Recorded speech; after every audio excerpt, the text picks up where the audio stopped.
tell you about Fairhope, Alabama. This town was founded in November of 1894 as a Georgist single tax colony by the Fairhope Industrial Association, a group of 28 followers of economist Henry George. They had a strategy. Their corporate constitution explained their purpose. It says, to establish and conduct a model of community or colony free from all forms of monopoly, and to secure to its members therein equality of opportunity and the full reward of individual efforts. In other words, the corporation pays all governmental taxes. The purpose of the single tax colony was to eliminate disincentives for productive use of the land and thereby retain the value of the community. So let me break this down for you even more.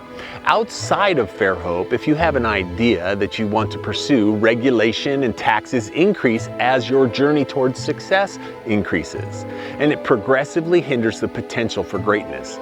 Well, in Fairhope, the corporation allowed for empowerment of creative expression. The leaders paid the dues and empowered the people to create. What an amazing picture of empowering leadership.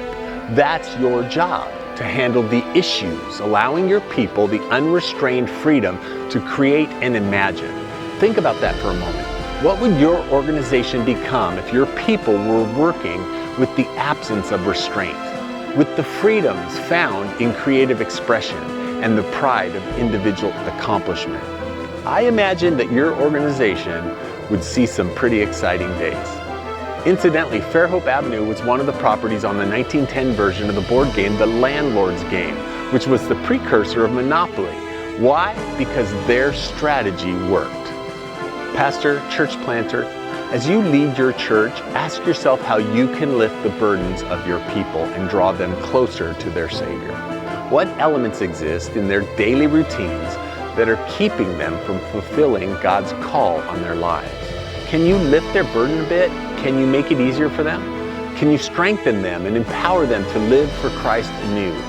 Then I'd go deeper. Ask some hard questions, like, is there anything in the daily aspects of our church that complicate the lives of our people? Are we a burden to them or a blessing?